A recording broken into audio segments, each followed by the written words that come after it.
Programme में आपको खुशामदीद कहते हैं। मैं असदुल्ला खान हूँ। इक्तिसादी सर्वे रिपोर्ट आज पेश की गई है और इसमें बताया गया है कि कुछ अहदाफ हासिल हुए हैं, कुछ अहदाफ हासिल नहीं हो पाए, कुछ जो तखमीने थे वो हमें अंदाज़ा हुआ है आज की ये रिपोर्ट देखकर कि उसको हमारी जो हुकूमत की कारकर्दगी थी वो उसके मुताबिक रही है और कुछ जगहों पर मायूसी का सामना भी करना पड़ा है। ये जायज़ा रिपोर्ट हमें क्या बता रही है और इसको देखते हुए आइंदा के जो अहदाफ रखे गए हैं वो कितने रैशनल हैं, इन तमाम चीज़ों पर हम प्रोग्राम के शुरू में बात करेंगे। डॉक्टर शाहिद हसन सिद्दीकी साहब हमारे साथ मौजूद है, माहिर मुआशरत है। डॉक्टर साहब खुश आमदीद, बहुत शुक्रिया। कैसे देख रहे हैं सर इक्तिसादी सर्वे रिपोर्ट को? बहुत शुक्रिया आपका। ये बिल्कुल वाज़ेह है कि ये जो मौजूदा माली साल है इसमें बहैसियत मजमूई पाकिस्तान की मईशत की कारकर्दगी इंतहाई मायूस कुन रही। हुकूमती आदाद शुमार के मुताबिक जो अहम तरीन अहदाफ हैं वो न सिर्फ ये कि हासिल नहीं हुए बल्कि उसमें मजीद खराबियाँ आई। मैं तो एक मोटी सी मिसाल देना चाहता हूँ, हम खित्ते के मुल्कों के मुकाबले में क्यों पीछे जा रहे हैं। मसलन भारत का शरह नमू है 6.8%, हमारा है 2.4%, यानी 3 गुना भारत का, लेकिन महंगाई हमारी 5 गुना। क्या ये चीज़ें इशारे बता नहीं रही हैं कि हम गलत सिमत में जा रहे हैं? क्या ये हकीकत नहीं है कि इस साल हमारी गुर्बत जो है पाकिस्तान में बढ़ी है 40%, यानी 10 करोड़ से ज़्यादा गरीब? क्या ये हकीकत नहीं है कि जो बच्चे स्कूल नहीं जा रहे उनकी तादाद में इजाफा हुआ है? 26 मिलियन बच्चे स्कूल नहीं जा रहे, जो पूरी दुनिया में स्कूल न जाने वालों की सबसे बड़ी तादाद है। जबकि हमारा आइन 25 अलिफ कहता है कि 6 साल से 16 साल तक के हर बच्चे को लाजमी और मुफ्त तालीम। जो कुछ बजट के अहदाफ माजी में रखे जाते रहे वफाक और सूबे, जो आज नजर आ रहा है, मैं रिकॉर्ड पे कहना चाहता हूं कि 2080 तक भी 2080 तक भी ये हदफ हासिल करने की कोशिश नहीं होगी। यानी हम इंतखाबात की तो बात करते हैं 90 दिन में कर दें, तो कभी 25 अलिफ की भी तो कोई बात करें कि भाई ये बच्चे कब स्कूल जाएंगे। दूसरी बात ये थी कि मैं कुछ इंतहाई अहम सवालात उठे हैं जिसका कोई ज़्यादा तस्करा नहीं कर रहा। पहला, इस साल वफाक के जो टैक्स और नॉन टैक्स रेवेन्यूज हैं नेट जी, उससे सूद अदा नहीं होता। सिर्फ सूद ही अदा नहीं होता तो बाकी मुल्क किस तरह चलाना चाहते हैं, एक बुनियादी सवाल है। मगर जो दूसरी बात बड़ी अहम है, मैं आपको बताना चाहता हूँ कि हमने जो थोड़ा बहुत सीखा है वो ये है कि मईशत तरक्की करती है बचतों से, सरमायाकारी से और टैक्सों से। टैक्स आप ले लीजिए, हमारे वज़ीर साहब ने, शहबाज शरीफ साहब ने खुद कहा अभी कि FBR ने इस साल जो उसकी कैपेसिटी और इस्तेदाद है उससे 15,000 अरब रुपया कम वसूल किया है, ये उनका कहना है। मैं तो ये 22,000 की फिगर दे रहा हूँ मगर उसमें सूबे भी शामिल हैं, उन्होंने सिर्फ FBR का। मैं ये कहता हूँ कि जो अगर ये 15,000 अरब आप वसूल नहीं कर रहे, जो कैपेसिटी है, अगर आप ये वसूल कर लें तो ना बिजली के नर्फ बढ़ाने की ज़रूरत, ना गैस के नर्फ बढ़ाने की ज़रूरत, ना जो है अवाम पर टैक्स लगाने की ज़रूरत नहीं, और IMF के जो शराइत हैं वो खुद ब खुद पूरी हो जाएंगी। लेकिन अशराफिया की मईशत की वजह से हम ये सोचना भी नहीं चाहते कि ये जो 15,000 अरब रुपया इसको भी वसूल करने की कोई बात हो। ये दूसरी बात, मुल्क की बचतें।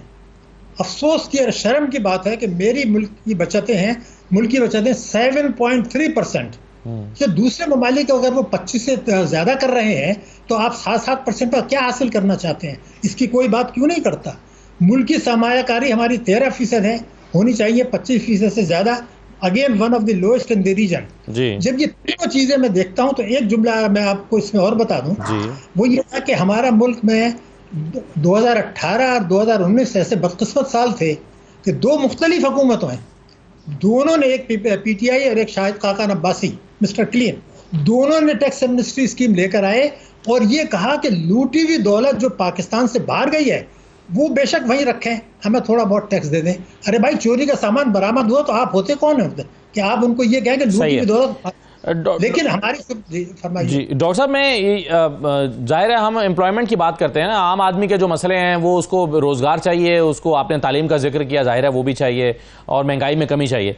लेकिन अगर इंडस्ट्रीज़ की जो हमारी ग्रोथ है वो हम उसके हदफ का 50% भी हासिल नहीं कर पाए, और सर्विसेज सेक्टर भी, सर्विसेज के लिए रखा गया था 3.6 और हमारी रही है 1.21, इंडस्ट्रीज के लिए 3.4 का हदफ रखा गया था, 3.4% का, और वो रहा है 1.21%।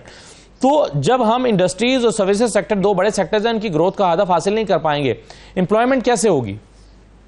देखिए, वही तो मैं आपसे अर्ज कर रहा था कि जब आप कौमी बचतें करना नहीं चाहते, गिरा रहे हैं, मुल्क की सरमायाकारी नहीं करना चाहते, गिरा रहे हैं, टैक्स की वसूली गिरा रहे हैं, बजट खसारा बढ़ा रहे हैं, तो कैसे होगी। लेकिन एक सवाल फिर भी पैदा होता है, क्योंकि आपने उठाई दिया है सवाल। मेरा कहना यह कि क्या ये पाकिस्तान की तारीख में पहली दफ़े नहीं हुआ कि बैंकों ने 27,000 अरब रुपया हुकूमत के उसमें सरमायाकारी कर दी है, जिसका बड़ा हिस्सा बजट खसारा, और 12,000 अरब रुपए के कर्जे दिए हैं। तो मैं ये कहना चाहता हूँ उल्टा हुआ है भाई। ये आप 27,000 अरब रुपए जब देंगे हुकूमत को कि जी आप टैक्स चोरी ना रोकें और सनत तिजारत ज़राअत के लिए कर्जे नहीं देंगे, तो मईशत कहाँ से ग्रो करेगी। बैंकों ने तो बेतहाशा मुनाफा कमाया जो पाकिस्तान की तारीख में नहीं कमाया। क्यों? क्योंकि उन्होंने हुकूमत को कर्जे दिए, आराम से बैठ गए। लेकिन हमारा एक मैं आपको बताना चाहता हूँ, चूंकि आप अहम नुक्ता उठा रहे हैं, अभी अप्रैल 2024 में हमने ट्रेजरी बिल बेचे 21% पर, हुकूमत ने, मालदार लोगों ने 21% पर लगा दिया। शहीदों को जो है बहबूद में, माजूरों को, बेवाओं को आपने मुनाफा दिया 16%। क्या ये शर्मनाक नहीं है? कौन से अवाम की हम बात कर रहे हैं? महंगाई भी ज़्यादा, गुर्बत भी ज़्यादा, बेरोज़गारी भी ज़्यादा, इनको आप 16% दे रहे हैं, शहीदों को, बेवाओं को, और उनको जो है ना 21% दे रहे हैं। ये कहाँ होता है दुनिया में? सही। दूसरी बात मैं कहना चाहता हूँ, एक जुमला मुझे कहिए सर। देखिए, मैं एक बताना चाहता हूँ कि एक टैक्स एमनेस्टी जब आई थी तो उसमें यह कानून बना था, और 12 जून 2019 के अखबारात निकाल लीजिए कि जो लोग इस स्कीम से फ़ायदा नहीं उठाएंगे उनके असासे जब्त कर ली जाएंगे, जिनकी तफसील हुकूमत के पास है। उस वक्त तक मैं एक जुमला कह रहा हूँ, 5 हुकूमतें आई हैं जिनके पास इन चोरी के असासों की तफसीलात है, जिन्होंने एमनेस्टी से फ़ायदा नहीं उठाया और मुल्क के अंदर है। इन्होंने पांचों ने मुत्तफ़क़ा तौर पर हाथ डालने से गुरेज किया है। हालांकि एक बैंक में 2 करोड़ रुपया पड़ा है, चोरी के पैसे का है, डिक्लेयर नहीं है, तो आपको क्या तकलीफ है कि आप उस पर हाथ में। 5 हुकूमतों ने मुस्तकिल, ये 12 जून 2019 का इश्तिहार देख लीजिए, कानून तोड़ रहे हैं लेकिन ये नहीं करना चाहते। जब ये 2 बातें अगर मैं आपको बताऊं तो आपके सवाल का सारा जवाब मिल जाएगा। मुझे आप ये बताइए कि भारत में जो रेमिटेंसेज आई हैं जीडीपी के तनासुब से, वो हमसे तकरीबन, हमारी उनसे 2.5 गुना ज़्यादा है। रेमिटेंसेज हमारी ज़्यादा रही हैं, लेकिन उनकी बरामदात हमसे 3 गुना ज़्यादा है जीडीपी के तनासुब से। क्यों? हमें बरामदात नहीं बढ़ानी है, हमें तो रेमिटेंस बढ़ानी है 111(4) के तहत, जो काले धन को सफ़ेद होने का जरिया। बरामदात नीचे यानी 1/3 और रेमिटेंसेज 3 गुना। जो 400 अरब का नुकसान हो रहा है सिर्फ इसलिए कि हम काले धन को सफ़ेद कर रहे हैं। ये मुस्तकिल कानून पाकिस्तान में मौजूद है। एक और सवाल है, मैं आपके सारे सवालों के जवाब है, अगर इन पर जवाब तलाश कर ली जाए। मई 2023 अफरात-ए-ज़र 38%, डिस्काउंट रेट 22%। जब ये डिस्काउंट 11.8 पर आ गया अफरात-ए-ज़र 38 से, तो हमारा 20.5 ही क्यों है? इसलिए कि आपको मैं एक फिगर देना चाहता हूँ, 2011 और 2013 में इंपोर्ट्स में कोई फ़र्क नहीं पड़ा, अफरात-ए-ज़र में कोई फ़र्क नहीं पड़ा, लेकिन हमारे रिजर्व जो है स्टेट बैंक के 2 वर्षों में 12.8 अरब डॉलर गिर गए, जबकि आपके इंपोर्ट्स नहीं हुए। तो क्यों गिरे? ये वही शराफिया की मईशत है कि दानिस्ता आपने लोगों को नवाजा गया है, एक हुकूमत नहीं दूसरे, और ये सारे नताइज हैं। आप जितना भी डिस्कस कर लें, अगर बुनियादी चीज़ों को आप नज़रअंदाज करेंगे तो फिर कोई नतीजा हासिल नहीं होगा, वही होगा होता रहे। बिल्कुल सही है। बहुत शुक्रिया डॉक्टर शाहिद हसन सिद्दीकी साहब। एक छोटा सा ब्रेक लेते हैं नाज़रीन, ब्रेक के बाद वापस आएंगे तो कमर दिलशाद साहब हमारे साथ मौजूद होंगे, और फिर आगे चल के हम फैसल चौधरी और राजा खुर्रम नवाज साहब से भी बात करेंगे, और हम देखेंगे कि आज इस्लामाबाद हाई कोर्ट में जो ट्राइब्यूनल की तब्दीली की दरख्वास्त के हवाले से, उस पर जो इस्लामाबाद हाई कोर्ट ने फैसला दिया है, वो कितनी अहमियत का हामिल है और क्या होने जा रहा है। ब्रेक के बाद वापस आते हैं।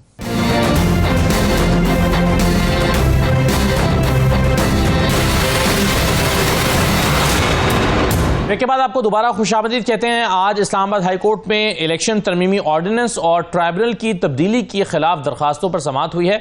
Chief justice Islamabad high court justice Aamir Farooq साहब ने इस पर समाअत की, और जो ऑब्जर्वेशंस उन्होंने दौरान समाअत दी, जो सवाल उन्होंने उठाए और जो रिमार्क्स उन्होंने दिए, उससे कुछ सवाल जन्म लेते हैं, और जो सवाल जन्म लेते हैं उनमें से चंद सवाल हम आज अभी गुफ्तगू में कंवर दिलशाद साहब के सामने रखेंगे। साबिक सेक्रेटरी इलेक्शन कमीशन हमारे साथ मौजूद हैं। कंवर दिलशाद साहब, बहुत शुक्रिया, खुश आमदीद। कंवर साहब, एक तो ये बताइए कि अगर किसी फरीक को एक इलेक्शन ट्राइब्यूनल से शिकायत हो तो उसके खिलाफ दरख्वास्त देने का जो सही फोरम है वो क्या है? वो जो हमारा इलेक्शन एक्ट का जो सेक्शन 151 है, उसमें वादा तरीके के मुताबिक एक तरीक़ाकार बताया गया है कि अगर इलेक्शन ट्रिब्यूनल के मौजूद जज साहब जो का उनका कंडक्ट देखते हुए ये महसूस करें कि वो एक तरफा फैसला कर रहे हैं या वो रूल ऑफ बिजनेस के तहत या जो इलेक्शन एक्ट का जो रूल है उसके मुताबिक वो नहीं चल रहे, तो फिर वो ज़ाहिर है को दरखास्तें देते हैं। ये तो हमेशा रवायत रही है कि जो भी इलेक्शन ट्रिब्यूनल किसी के बारे में जो फैसला करते वक्त महसूस करती है पार्टी के हमें हाँ ये हमारे खिलाफ फैसला आएगा, तो ये माजी में भी उन्होंने इलेक्शन ट्रिब्यूनल को तब्दील करने की हमेशा रवायत रखी है। अब यहाँ इलेक्शन कमीशन का सबसे बड़ा अहम फर्ज ये बनता है वो ये देखें इसके अंदर कोई पॉलिटिकल मोटिवेशन तो नहीं है। अब अगर ये मामला नजर जो आ रहा था, ये सबसे बड़ी अहम बात ये हुई कि हुकूमत पाकिस्तान ने ये जो ऑर्डिनेंस जारी किया इसकी जरूरत क्या थी, जब एक ऑलरेडी एक सिस्टम चला आ रहा था कि भी हमने सिटिंग जज लेने हैं इलेक्शन ट्रिब्यूनल में जी। और उसके लिए कानून है इलेक्शन एक्ट के तहत 140 के तहत कि वो चीफ इलेक्शन कमिश्नर और चीफ जस्टिस के दरमियान मशावरत के बाद ये एक इलेक्शन ट्रिब्यूनल का तकर्रुर किया जाता है।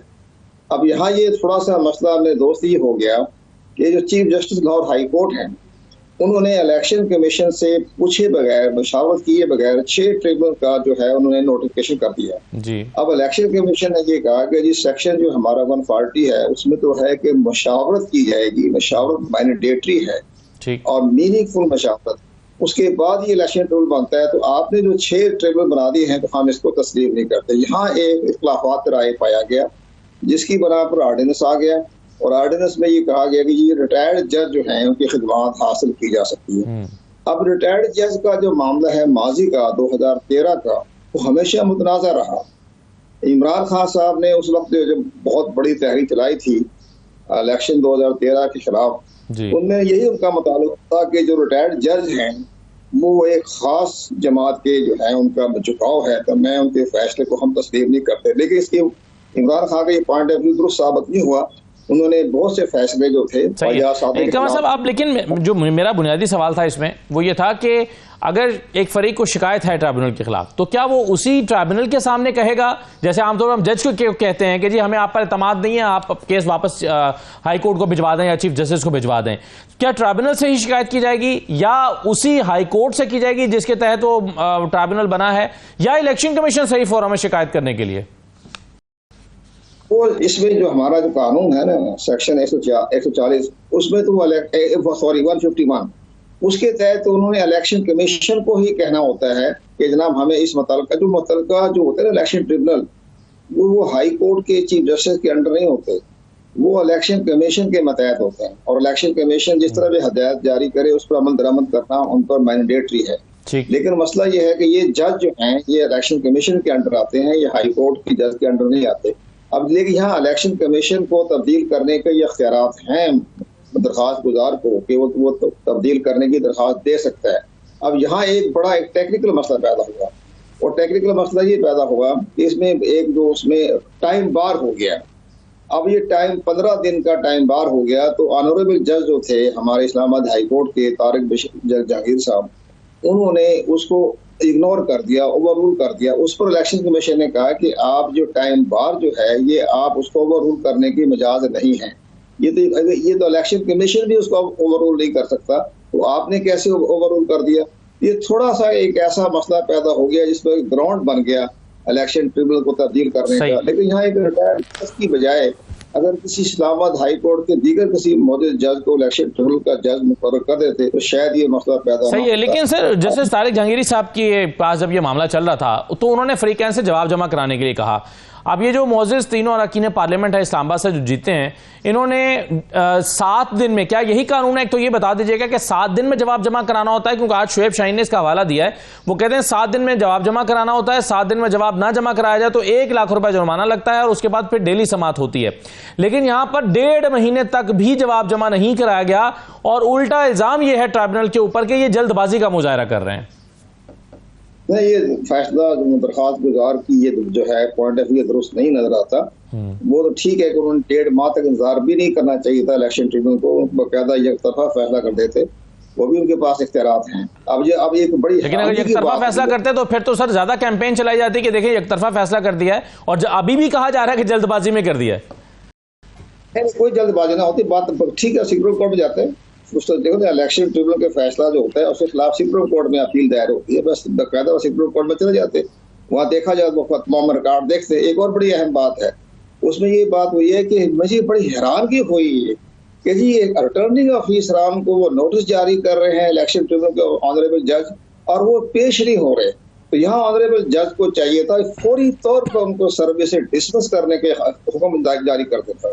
वो बता जी मेरे कंटेम्प्ट लगाता, कंटेम्प्ट के साथ ही कह देता है जी मैं इनको डिसमिस करके शवारशात कर रहा हूँ। जैसे कि ऑनरेबल जज जो थे जस्टिस तार साहब ने इस्लामाबाद के जो डिप्टी कमिश्नर को फौरी तौर पर सस्पेंड भी किया और जेल भेज दिया। तो ये सारे मामला जो हैं इस तरह से एक्शन लेना चाहिए था कि उनको रिटर्निंग ऑफिसर पेश नहीं हो रहे। ये तो बड़ी हैरानकुन बात है। तो यहाँ ऑनरेबल जज को सख्त कदम उठाते हुए उनके खिलाफ एक्शन लेना चाहिए था, लेकिन बहरहाल वो नहीं दिया। इसमें इलेक्शन कमीशन का जो मामला हुआ है वो तो उन्होंने दरखास्त आ गई, मेरिट पे देखा कि वो टाइम बार भी हो गई है और सारे मामला भी हो गए, तो उन्होंने तब्दील कर दिया। लेकिन ये अच्छा फैसला हो गया कि आज इस्लामाबाद हाई कोर्ट के ऑनरेबल चीफ जस्टिस ने उस फैसले को मुअत्तल कर दिया, और जो ऑर्डिनेंस जो है उसमें भी बहस हो जाए कि ऑर्डिनेंस जो है दुरुस्त है, गलत है, सही है।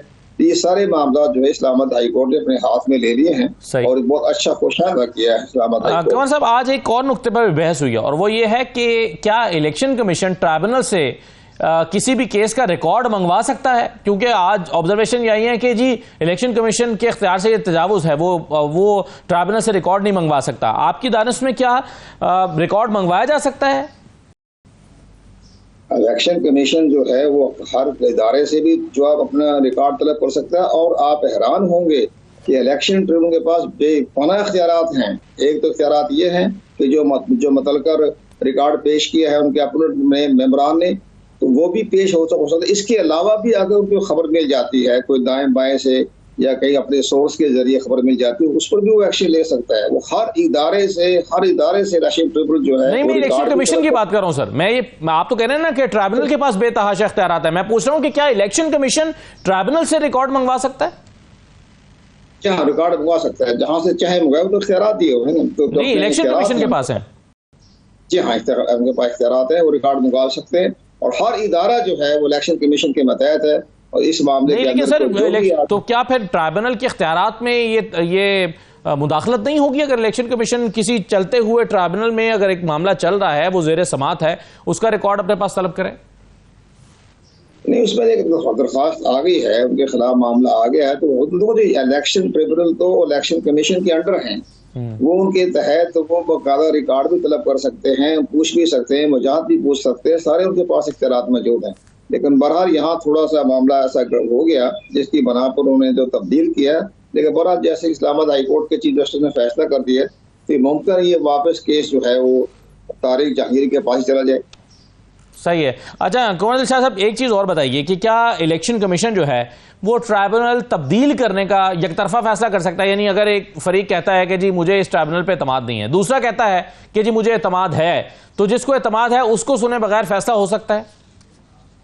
ये हमेशा रहा है, जिसके बारे में वो फैसला जो दूसरी पार्टी हमेशा कहती है कि ट्रांसफर ना किया जाए, लेकिन बहरहाल मेरिट पर देखते हैं, तमाम रिकॉर्ड चेक करने के बाद ये महकमों को तसल्ली हो जाती है कि इलेक्शन ट्रिब्यूनल जो है वो इलेक्शन रूल के मुताबिक नहीं चल रहा, तो फिर उसमें तब्दील करने का मिजाज है। इस पर्टिकुलर केस में आपको लगता है सर कि ये जो ट्राइब्यूनल था जैसे तारिक महमूद जहांगीरी का, ये ट्राइब्यूनल कवायद और ज़वाबित के मुताबिक नहीं चल रहा था? इसमें थोड़ा सा मामला यहाँ भी गड़बड़ हुई है, मैं बताता हूँ आपको। वो ये हुआ है कि जब उन्होंने आप फार्म 45 को तलब किया ऑनरेबल जज ने कि भाई आपने फार्म 45 को इलेक्शन कमीशन ने वो सील करके बाकायदा मोहर लगा के फार्म 45 और 47 जो थे वो पेश कर दिए ट्रिब्यूनल के सामने। अब यहाँ तरीकाकार ये होता है कि उसकी वो डी सील जो किया जाता है, तो सारी पार्टियां जो स्टेक होल्डर है उनके सामने वो जो या उनके वकला के सामने या उनके एजेंट के सामने वो डी सील किया जाता है।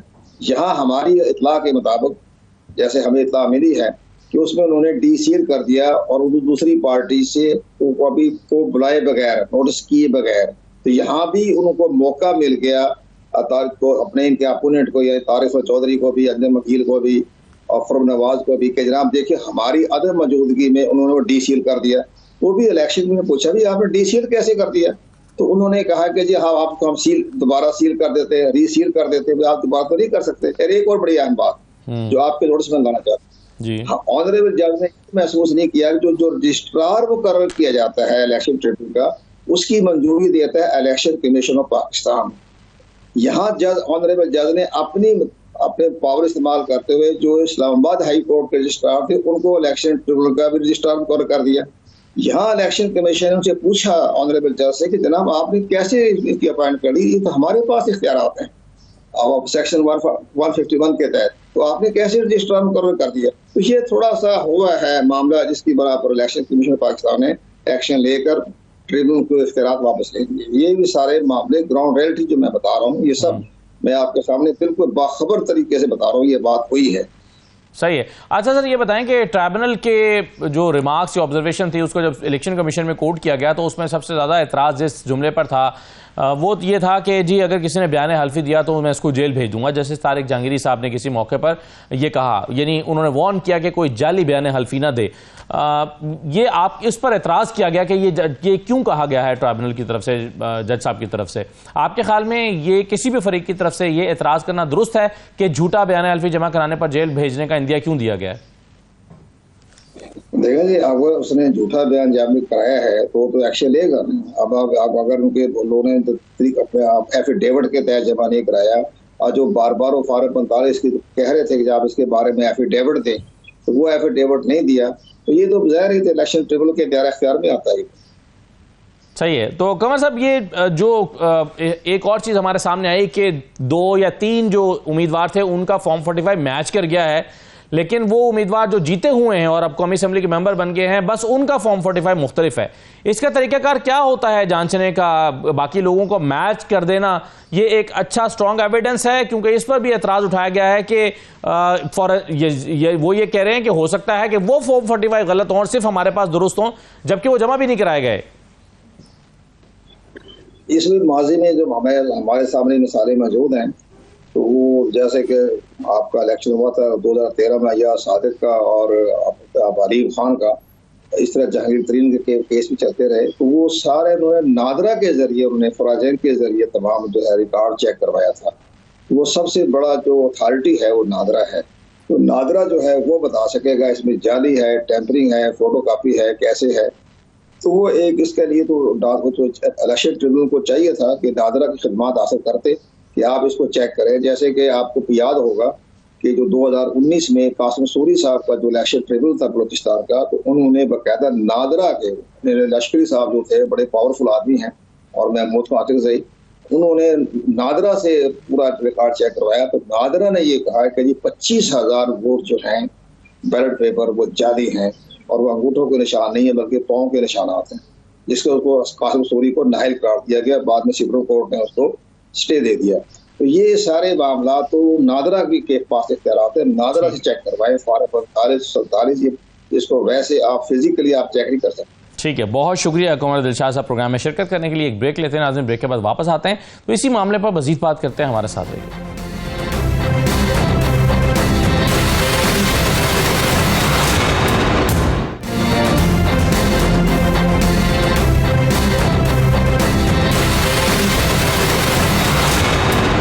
ब्रेक के बाद आपको दोबारा खुशामदीद कहते हैं। इस्लामाबाद हाई कोर्ट का आज का फैसला, जिसमें ट्राइब्यूनल्स की तब्दीली का जो इलेक्शन कमीशन का फैसला था उसको मुअत्तल किया गया है। हमारे साथ इस हिस्से में प्रोग्राम के राजा खुर्रम नवाज साहब मौजूद हैं, जो इस्लामाबाद में NA 48 से जीते और उसके बाद इनके खिलाफ जो हारने वाले उम्मीदवार थे उन्होंने ट्राइब्यूनल में दरख्वास्त भी की है और मुकदमा ज़ेर समाअत है। फैसल चौधरी साहब हमारे साथ मौजूद हैं, जो कि आमिर मुगल साहब के वकील हैं और आज इस्लामाबाद हाई कोर्ट में बतौर वकील इस केस में पेश भी हुए थे। मैं आप दोनों को खुशामदीद कहता हूं।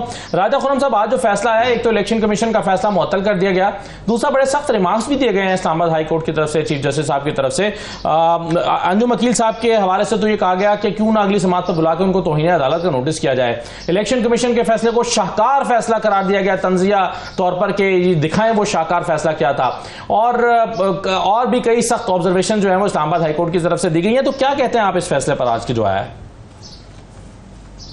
देखें जी, मुझे अभी तो मैंने वो जो रिटर्न ऑर्डर है आज का मेरे पास नहीं अभी आया, और कोर्ट के अंदर क्या प्रोसीडिंग्स हुई, क्या हुआ, मुझे इतना नहीं है। लेकिन जारी बात है ये कानूनी चीजें हैं और ये अमल तो आपको पता है कि पाकिस्तान के हर इलेक्शन के बाद जो हारने वाले लोग होते हैं वो इसी तरीके से कोर्ट्स के अंदर भी जाते हैं और ट्रिब्यूनल भी बनते और टूटते रहते हैं। लेकिन जो भी अमल है वो जारी बात है इसी तरह चलता रहेगा। और मैं तो यही उम्मीद करूंगा अपने तमाम अदलिया से, कोर्ट से, कि वो इंसाफ के ऊपर मबनी पहले जिस तरीके से फैसले होते हैं उसी तरीके से फैसले होंगे। और इलेक्शन कमीशन का जो ऑर्डर है जो उन्होंने किया है, अगर आज उसके ऊपर कोई स्टे हुआ है तो वो मुझे अभी तक मैंने रिटर्न ऑर्डर पढ़ा नहीं है। सही है, सही है। चलिए सर, वो रिटर्न ऑर्डर तो आ जाएगा, लेकिन ये कि फैसला तो आपके इल्म में, शॉर्ट ऑर्डर तो आपके इल्म में आ ही गया है। आज जो शुएब शाहीन साहब हैं, उन्होंने, राजा खुर्रम नवाज साहब ये कहा और हवाला दिया कानून का कि 7 दिन के अंदर अंदर जवाब जमा कराना होता है फ्रीकैन ने, लेकिन यहाँ पर 1.5 महीना गुजरने के बावजूद जवाब जमा नहीं आप लोगों की तरफ से करवाया गया, और उल्टा ये इल्जाम ट्राइब्यूनल पर लगाया जा रहा है कि ट्राइब्यूनल जल्दबाजी का मुजाहरा कर रहा है। देखिए जी, बिल्कुल मैंने जवाब भी जमा करवाया और 7 दिन के अंदर करवाया। ठीक है जी, मेरा जवाब जमा हुआ है। वो जारी बात है, वो पेटिशंस क्योंकि इकट्ठी हैं तो वो हर बंदा जो है वो अपने केस की बात कर रहा होता है, लेकिन मेरा जवाब जमा हुआ है उसके अंदर। और जो नेक्स्ट जो भी ट्रिब्यूनल होगा या वही ट्रिब्यूनल चलेगा, तो जो प्रोसीडिंग्स होंगी, हम पहले भी उन प्रोसीडिंग्स के अंदर मेरे वो क्लास जाते रहे और अपना जो हमारा केस है इंशाल्लाह हम उसको देख भी रहे हैं और लड़ भी रहे हैं, और जो भी कोर्ट्स का हुक्म होगा उसी के मुताबिक ही हमने चलना है।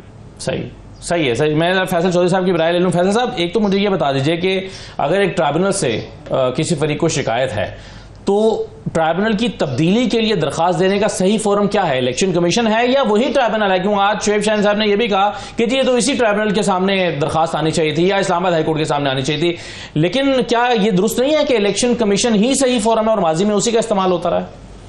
देखिए, ऐसा बात यह है कि किसी भी जज के ऊपर या ट्रिब्यूनल के ऊपर एतराज़ करना या किसी को कहना कि ये ट्रांसफ़र एप्लीकेशन देना, ये तो किसी पार्टी की राइट होती है, डेफिनेटली होती है, उस पर तो कोई अमर माने नहीं है। लेकिन उसके लिए जो ग्राउंड्स हैं वो बड़ी सब्सटैंशियल होनी चाहिए, और प्रिंसिपल ये है जो ले डाउन है कि सबसे पहले आप उन्हीं ट्रिब्यूनल के सामने जो है वो अपने एतराज़ात दाखिल कराते हैं। यानी अगर किसी को ट्रिब्यूनल पे एतराज़ है तो वो ट्रिब्यूनल के ऊपर भी एतराज़ उनके सामने रखे। हो सकता है कि जज साहब उनसे कंसीड करते हुए किसी चीज़ के ऊपर तो इलेक्शन कमीशन को खुद कहें कि ये ट्रिब्यूनल किसी और को भेज दिया जाए। इसमें भी कोई दूसरी बात नहीं है कि जो इलेक्शन कमीशन है 151 सेक्शन जो है इलेक्शन एक्ट 2017 का, उससे पहले रोपा था representation of people act section 58 था, उसमें चीफ इलेक्शन कमीशनर साहब के पास ये पावर्स होती हैं, लेकिन पावर्स को यूज़ करने के जो प्रिंसिपल्स हैं वो तय हैं। वो ये दो चीज़ों के ऊपर जो है वो, एक तो एडमिनिस्ट्रेटिव ग्राउंड्स होती हैं, यानी जैसे 2 ट्रिब्यूनल्स हों, एक के पास ज़्यादा काम है दूसरे के पास कम है, तो वो बर्डन शेयर करने के लिए बना दिए जाते हैं कि जी आप उसमें चले जाएं। दूसरी बात यह है कि बायस हो सकता है या किसी के ऊपर कॉन्फ्लिक्ट ऑफ इंटरेस्ट का। अच्छा, जब आप किसी भी जज के ऊपर जो बायस का इल्ज़ाम है या कॉन्फ्लिक्ट ऑफ इंटरेस्ट का, वो अब सब्सटैंशियल मटेरियल भी चाहिए उसके लिए। यानी महज किसी का ये कह देना कि जो है कि फलां जज जो है वो राइट पे नहीं लेफ्ट पे नज़र रख के बैठा हुआ था, या तो ये तो कोई बायस का ग्राउंड हो नहीं सकती। इसमें जो ग्राउंड दी गई वो ये थी ना कि गैर ज़रूरी जल्दबाजी का मुजाहरा कर रहे हैं, हमें कहा गया कि जेल भेज देंगे अगर आपने जाली डॉक्यूमेंट जमा कराया, ये और फिर टाइम बार्ड होने के बावजूद सुन रहे हैं। नहीं, देखिए, ये फॉर एग्जांपल टाइम बार्ड का है, let's suppose for the sake of argument, बहस की खातिर अगर ये भी मान लिया जाए कि ये ठीक आर्गुमेंट है, तो ये ट्रांसफ़र एप्लीकेशन का ग्राउंड नहीं बन सकता। अच्छा। उसके लिए अपील का एक फोरम मौजूद है सुप्रीम कोर्ट पाकिस्तान, और अगर जैसे राय साहब ने जवाब जमा कराई है तो आई एम श्योर कि इनके वकीलों ने वहाँ पे प्रिलिमिनरी ऑब्जेक्शंस लिए होंगे इसी कॉन्टेक्स्ट में। वो प्रिलिमिनरी ऑब्जेक्शंस डिसाइड होते हैं इनके हक़ में या नहीं होते हैं, तो फिर अकॉर्डिंगली आगे जा सकता है। उसकी बुनियाद के ऊपर अगर आप ये कहें, आप जैसे आपने कहा कि मेरी नज़र में तो 7 दिन का, देखिए ये टाइम बाउंड एक्सरसाइज होती है इलेक्शन लॉस के तहत। वहाँ पे कितने दिनों में इलेक्शन पटिशन फाइल होगी और इलेक्शन पटिशन का जवाब क्या आएगा, even the contents of the petitions या रिप्लाई क्या होंगे, वो किस तरह से जमा कराया जाएगा, ये भी दिया जाता है। ट्रिब्यूनल को कुछ पावर एडिशनल दी गई हैं जिसमें वो किसी भी शख्स की जो है अपीयरेंस है वो उनको कॉल अपॉन कर सकते हैं, रिकॉर्ड मंगवा सकते हैं। तो ये चीज़ें तो इलेक्शन ट्रिब्यूनल का एम्पावरमेंट है। अच्छा, 180 डेज़ में, 6 जो महीने के अंदर जज बाउंड है कि वो ये पटिशन डिसाइड करे। ठीक, वो इस पटिशन को डिसाइड करने के लिए फिर जब 1.5 महीना दिया गया देखिए ना, 2/5 को लिया गया, फिर 20/5 को, फिर 29 को, फिर रिप्लाईज वगैरह जो है वो डिले हुए, नहीं सबमिट हुए। कुछ पिटीशंस में रिप्लाई सबमिट ही नहीं हुए और वो डायरेक्ट 151 की एप्लीकेशन लेके चले गए। और जो आमिर मुग़ल साहब की जो पिटीशन है, जो उनके अंजुम अकील खान साहब हैं, उनकी पिटीशन में जो वर्डिंग है और जो एक्सप्रेशंस हैं वो कंटेम्पचुअस हैं और वो बहुत ही डेरोगेटरी हैं और उनके ऊपर कोई सब्सटेंशियल मटेरियल नहीं है। यानी आप ऐसे वर्ड हैं, स्निफ ऑफ बायस, ऐसे आप देखिए ट्रांसफर एप्लीकेशंस, ये रिक्यूजल हम किसे कह सकते हैं, लेकिन जब आप ये कर रहे होते हैं ना, तो देन आपको ये भी ख्याल करना होता है कि आप जज हाई कोर्ट है ना, चाहे वो ट्रिब्यूनल होल्ड करें एज ए पर्सोना डेजिग्नाटा जैसे वो उनको कहते हैं, तो उनको आप किसी भी जज को, वो इनकम टैक्स ट्रिब्यूनल्स होते हैं, हाई कोर्ट के जज काफ़ी जगह पे काम करते हैं, लेकिन आप जब उनको एड्रेस करते हैं तो फिर आपको ये बहुत ख्याल रखना पड़ता है कि आप जो लैंग्वेज यूज़ करेंगे, फिर जो आप उनके ऊपर इल्ज़ाम लगा रहे हैं, क्योंकि अगर वो नहीं साबित होते तो ये बात जहन में रखिएगा, वो बिल्कुल ट्रिब्यूनल के जज हैं लेकिन वो जज ऑफ हाई कोर्ट है, तो उनके साथ उनके पास 204 की पावर्स हैं, कंटेम्प्ट की आईनी पावर्स हैं, फिर कंटेम्प्ट ऑफ कोर्ट ऑर्डिनेंस के तहत है, फिर रूल्स हाई कोर्ट जो या हाई कोर्ट के अपने रूल्स रेगुलेशंस होते हैं उसमें भी कंटेम्प्ट की पावर्स है। तो अगर वो वहाँ पे, और स्पेशली जब आप एफिडेविट देते हैं, एफिडेविट का मतलब ये होता है कि आप तमाम जो कॉन्टेंट्स हैं उसको आप अप्रूव करें और फिर आप रिस्पॉन्सिबल हो जाते हैं लीगली। तो अगर आप वो ना साबित कर सकें तो फिर इसके कॉन्सिक्वेंस है जो कि काफ़ी सीरियस हो। ठीक है, बिल्कुल। दो बातें आपने बड़ी अहम की हैं, मैं राजा साहब की तरफ लेके जाना चाहूँगा। राजा साहब, एक तो जो फैसल चौधरी साहब ने कहा है, वो कह रहे हैं कि अगर आपको ये एतराज़ है कि टाइम बार्ड एप्लीकेशन को सुन रहे हैं तो ये अपील का ग्राउंड तो बनता है, ये ट्राइब्यूनल की तब्दीली का ग्राउंड नहीं बनता। यानी इस बुनियाद पर आप ये नहीं कह सकते कि ट्राइब्यूनल तब्दील करें, फिर तो आपको अपील में जाना चाहिए। देखें जी, बहुत सारी उसके अंदर चीजें हैं। अब जाहिर बात है कि इसके ऊपर जब बहसो मुबाहिसा होगा या हमसे कोई पूछेगा तो हम उसके ऊपर, जो मेरे वकला हैं वो इसके ऊपर बात करेंगे कि हमने ये एप्लीकेशन क्यों मूव की, क्योंकि मेरा तो जवाब भी जमा था और जो दूसरे हमारे कोलीग हैं डॉक्टर साहब, उनकी एप्लीकेशन टाइम बार्ड थी, उनके वकला ने वहाँ पे मेरा ख्याल है कोई एप्लीकेशन भी मूव की कि सबसे पहले इस एप्लीकेशन का फैसला किया जाए। तो जब उनको लगा कि ये चीज़ें नहीं हो रही तो मतलब वो भी गए और मैं भी गया इलेक्शन कमीशन के पास। तो लेट्स होप फॉर बेस्ट कि देखें क्या होता है। जी, दूसरा सर, राजा साहब जो सवाल उठाया अभी वो ये कि सब्सटेंशियल मटेरियल होना चाहिए। अगर आप एक ट्राइब्यूनल को तब्दील कराना चाहते हैं, जो कि आपका हक है, किसी भी शख्स का हक है, लेकिन उसके पास बहरहाल उस ट्राइब्यूनल के खिलाफ सब्सटेंशियल मटेरियल होना चाहिए, जो कि आपके केस में क्या है? देखिए जी, एक चीज ये है कि मेरे केस में मैंने आपको बताया कि मेरा टाइम जो था जवाब जमा करवाने का, मैंने जवाब भी जमा करवाया और बाकी जो चीजें देखें, ये एक कानूनी बहस है तो मैं कानूनी बहस तो कर नहीं सकता, ना मैं कानून का कोई इतना बड़ा स्टूडेंट हूँ। नहीं सर, लेकिन आपकी शिकायत तो है ना राजा साहब, आप कहते हैं कि जी हमें बिल्कुल है, आपका वकील तो आपके कहने पर कर रहा है ना। नहीं, देखें जो वकला उस चल रहे होते हैं बेशक हमारे साथ मशवरा करते हैं, लेकिन उन्होंने खुद भी कुछ चीजें देखनी होती हैं। लेकिन मैंने पहले भी आपको कहा कि जाहिर बात है कि कुछ चीजें नजर आ रही थी जिसकी वजह से हमने ये स्टेप लिया और अब आगे देखते हैं कि क्या होता है। सर बिल्कुल ठीक बात है, लेकिन मेरा सवाल बुनियादी आपसे ये है कि आपके जहन में ये जब ख्याल आया कि ट्राइब्यूनल तब्दील होना चाहिए तो उसकी बुनियादी वजह क्या बनी?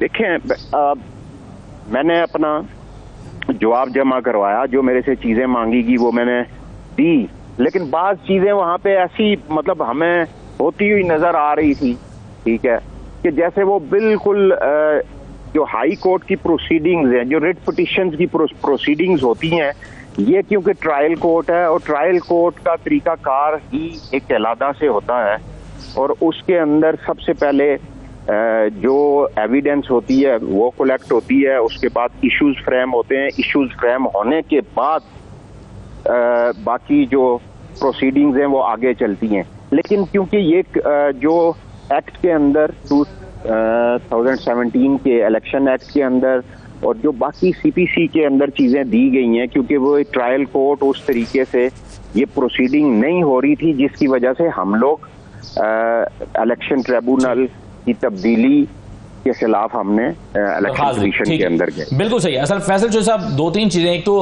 हमें हमारे साथ कमर दिलशाद साहब थे कुछ देर पहले, वो ये कह रहे थे कि जब कोई मटेरियल आता है, जैसे फॉर्म 45 है, वो अगर तमाम फ्रीकैन के आ गए हैं, MNA के भी आ गए हैं, हारने वाले 2-3 जितने भी उम्मीदवार हैं उनके भी आ गए हैं, तो वो सबकी मौजूदगी में खोला जा सकता है। ऐसा नहीं हो सकता कि राजा खुर्रम नवाज मौजूद नहीं है और उनकी मौजूदगी में बाकी फॉर्म 45 खुलें और ये कह दिया जाएगा जी ये तो मैच कर गए और टीवी पर खबरें चल जाएं। ये कवायद के खिलाफ है। देखिए, वही अर्ज कर रहे हैं, कवायद के खिलाफ अगर कोई चीज़ हुई है, पहली बात तो ये ऐसी हुई नहीं, ज़्यादा कमर दिलशाद वहाँ पे मौजूद नहीं है तो उनको पता नहीं है प्रोसीडिंग्स क्या हुई है। सबसे पहली बात तो ये है कि किसी भी MNA की तरफ से अभी तक फॉर्म 45 जमा नहीं कराया गया। वो मटेरियल इलेक्शन कमीशन का मटेरियल आया था, उसमें भी अभी एक CPC में जो एक इंस्पेक्शन का एक प्रिंसिपल होता है। आप वो जज ट्राइब्यूनल जो है वो आपके वकला की मौजूदगी में अगर कोई चीज़ खोलते हैं, वो एविडेंस तो नहीं हो रहा, तो वो जब उनके पास आया तो उन्होंने उसको देखा कि क्या वो टेस्टेड कॉपीज़ नहीं, उन्होंने तो ओरिजिनल मांगे थे, लेकिन इलेक्शन कमीशन ने कहा जी टेस्टेड कॉपीज़ ले, उन्होंने कहा जी ठीक है। वो टेस्टेड कॉपीज़ पर रजिस्ट्रार साहब के पास की कस्टडी में दे दी गई कि अगर किसी ने लेना है तो जाके वो उसकी कॉपी ले ले। और जो फॉर्म 45 इलेक्शन कमीशन के हैं और उसके मुकाबले में जो रनर्स अप कैंडिडेट जो है नंबर 2 वाले, नंबर 3, नंबर 4 जितने इनके थे, उनके फॉर्म 45 और जीतने वाले के जो इलेक्शन कमीशन का 45 है वो डिफरेंट है। लेकिन उस पर कोई फैसला तो नहीं आया ना अभी, कोई एडवर्स ऑर्डर तो आया नहीं है, एविडेंस होगा। जब तक उसका फॉरेंसिक नहीं होगा आप कैसे कह सकते हैं कि ये मैच करेगा? फॉरेंसिक भी होता है, प्रो एंड कॉन्ट्रा एविडेंस होते हैं। देखिए ये चीज़ें जो होती हैं ना, ये for example if I would be the lawyer of any MNA, जो मैं तो मन को मशवरा देता कि आप इतने जल्दी में क्यों हैं, आप दीजिए, आप अपना केस लड़ लीजिए और एक एप्लीकेशन दे दीजिए, उस एप्लीकेशन के ऊपर जो भी फैसला होता है, जैसे टाइम बार्ड का अगर कोई इशू है तो they can go and file an application, जो कि जी अगर उस पर जो भी फैसला आता है अगर इनके हक में आता है तो वेल एंड गुड, नहीं आता है तो they can challenge it in the supreme court, forums मौजूद हैं।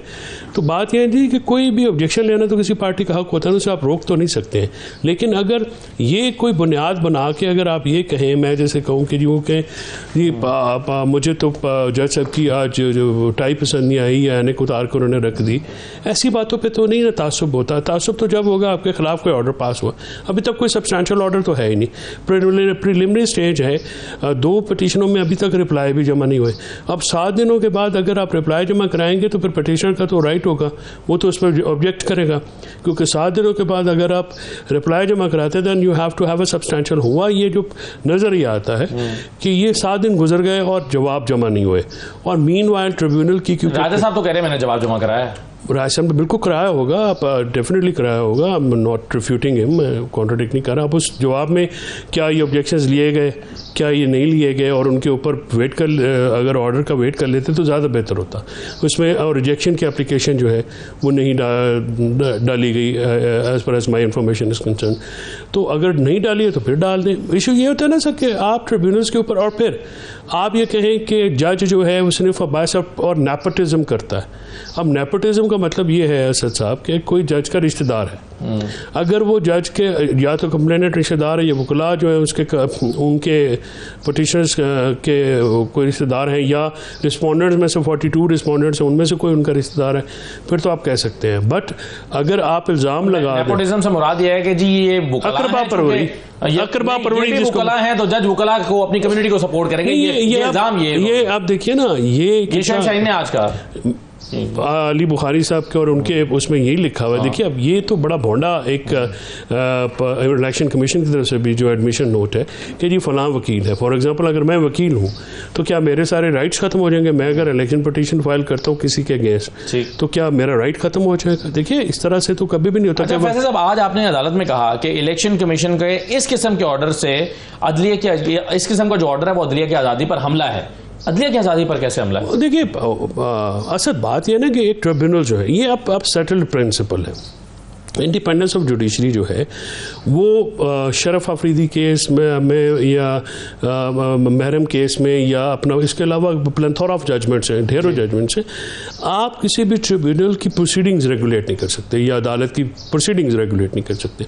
ये जो इंटरफेरेंस इलेक्शन कमीशन की तरफ से हुई है, it amounts into regulating the proceedings, यानी आप जज साहब की जो उनकी प्रोसीडिंग्स होती हैं वो रेगुलेट कर रहे हैं। यानी आप ये कह रहे हैं कि जज ने ऐसा क्यों किया, जज ने वैसा क्यों किया, जज ने वो क्या किया, ऐसे चीज़ें जो हैं अगर आप उनके होते हुए इंटरफेयर करेंगे तो it amounts into the interference and controlling the judicial proceeding. अब इलेक्शन कमीशन के पास जो है ट्रांसफ़र का इख्तियार भी इन द गिवन पैरामीटर्स है, लेकिन इलेक्शन कमीशन ना तो रिव्यू अथॉरिटी है ना ही वो सुपरवाइजरी अथॉरिटी है ट्रिब्यूनल की। वो जो जुरिस्डिक्शन है अपील की वो है सुप्रीम कोर्ट के पास। अगर ये जिस जल्दी से हो रहा है तो अगर होता जो कि टाइम कानून के मुताबिक जो कि टाइम के अंदर हो जाता है तो फिर तो उनके पास एक ऑप्शन है, सुप्रीम कोर्ट में जाके सेट असाइड करवा सकते हैं अगर उसमें कोई ऐसी ग्राउंड्स होती हैं। सो रेगुलेशन जो ऑफ प्रोसीडिंग्स जो है ऑफ द ट्रिब्यूनल, उसमें अगर कोई, और ये भी मैं आपको अर्ज कर दूं, इलेक्शन कमीशन है वो एक एग्जीक्यूटिव अथॉरिटी है, उसके पास कोई जुडिशियल इख्तियार नहीं है। और जुडिशियल इख्तियार जो है वो हम अफेंड होते हैं, हम एग्रीव्ड होते हैं, हमारा किसी भी अगर कोई टेरम ऑर्डर आता है तो हम उसके खिलाफ रेमेडीज जुडिशियल जाके एग्जॉस्ट करते हैं। लेकिन इलेक्शन कमीशन का इस पॉइंट के ऊपर बैठना और उनके फैसलों के ऊपर जो है वो उनको एंडोर्स करना without any substantial material, whimsical, यानी सोच पे, और सिर्फ ये कहना कि जी उन्होंने कहा कि फॉर्म 45 जमा करा दें तो हम ऑफेंड हो गए, ऐसे थोड़ी होता है, ऐसे तो नहीं होता। ये तो फिर आप ट्रिब्यूनल को गाइड कर रहे हैं कि आपने ये करना है वो करना है। जो नया ट्रिब्यूनल है, फॉर एग्जांपल टाइम बार्ड का आपने पूरा लिख दिया, तो नया ट्रिब्यूनल जो है उसको आप डायरेक्शन दे रहे हैं कि आप टाइम बार्ड है ये ख़त्म करें। उसके ऊपर एविडेंस होनी है, उसके हक में उसके खिलाफ एविडेंस होनी है, उसकी रीजंस देखनी है ट्रिब्यूनल ने कि भाई ये टाइम बार्ड है नहीं है। अगर टाइम बार्ड होगा तो दुनिया की कोई ताकत जो है इलेक्शन पिटीशन जो है जो टेक्निकल काम होता है वो तो रुक ही नहीं सकती। ठीक है, बिल्कुल सही है। राजा खुर्रम नवाज साहब, ये बताइए कि ये जो चैलेंज किया गया है इसमें एक ऑर्डिनेंस को भी चैलेंज किया गया है, जिस ऑर्डिनेंस के तहत रिटायर्ड जजेस पर मुश्तमिल ट्रिब्यूनल बनाए जा रहे हैं, या आपके केस में भी बनाया गया। अब अगर ये ऑर्डिनेंस ही अदालत इसको सेटिसाइड कर देती है या ख़त्म कर देती है इस ऑर्डिनेंस को ही, तो फिर आपके पास ये ऑप्शन रहेगा कि आप ट्रिब्यूनल की तब्दीली with in the high court के किसी और जज यानी उनके पास आप जा सकते हैं। तो क्या आपको ये काबिल कबूल होगा कि ठीक है हम इस ट्रिब्यूनल से तो नहीं चाहते लेकिन हाई कोर्ट का कोई दूसरा जज जो है उस पर मुश्तमिल ट्रिब्यूनल बना दिया जाए? आप इस ऑप्शन पे जाएंगे? देखें जी, पहले भी हमने कोई हमारी ऑप्शन पे तो ना पहले ट्रिब्यूनल बना और ना हमारी ऑप्शन पे अब बना, और जो ऑर्डिनेंस आया है वो अब असेंबली के अंदर लेड हो गया है और वो मेरा ख्याल स्टैंडिंग कमेटी के पास है। ठीक है, उसने एक्ट बन जाना है या जो भी चीजें हैं। और अगर किसी और को भी, मेरा रिश्तेदार या किसी का भी रिश्तेदार यहाँ पे कोई भी शायद हाई कोर्ट का या ट्रिब्यूनल के अंदर जज ना हो, ठीक है, तो कहीं भी भेज दें, लेकिन एक प्रोसीजर है, मैंने पहले भी आपको बताया कि उस प्रोसीजर को फॉलो होना होता है ट्रायल कोर्ट के अंदर, और जब वो फॉलो ना हो रहा हो तो वो ग्रीवियंस पैदा होता है। अब जिस तरह फैसल भाई ने कहा कि ये इलेक्शन कमीशन जिसने, वो एक रेगुलेटर है, वो उसी ने ये पहले वाला भी ट्रिब्यूनल बनाया, अब दोबारा अगर कोई ट्रिब्यूनल बनेगा तो वो भी इलेक्शन कमीशन ही बनाएगा। लेकिन अब उसके अंदर बहुत सारी चीज़ें आ जाती हैं कि जो मैंने देखा है, मेरे ख्याल में तो वो इलेक्शन कमीशन को ट्रिब्यूनल जो है या जो पावर्स दी गई हैं आर्टिकल 2 जो एक्ट 2017 का, उसमें ये 51 है मेरे ख्याल में, 151 एप्लीकेशन मूव्स की हैं, तो उसके पास पावर्स थी तो हमने ये एप्लीकेशंस मूव की हैं। अब वो उन्होंने क्या डिसाइड किया या क्या हुआ और आगे क्या होना है, ये तो देखें ना। अभी कोर्ट्स के अंदर ये मामला सब जुडिस है, तो उसके ऊपर मेरे ख्याल में अब मैं कोई ज्यादा बहस नहीं करना चाहता कि कोर्ट्स देखें, जो भी फैसला करेंगी वो हमें काबिल कबूल होगा। सही है, बिल्कुल ठीक है। फैसल साहब, क्या ट्रिब्यूनल जो है वो अदालत होती है?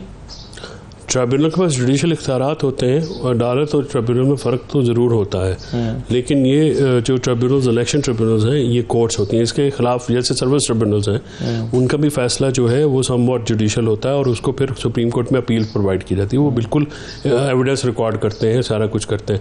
अब जैसे इलेक्शन कमीशन ने जो नया ट्रिब्यूनल बनाया है, मज़े की बात यह है कि तीनों जो एप्लीकेशंस हैं उसमें नए ट्रिब्यूनल बनाने की तो इस्तदा भी नहीं की गई है।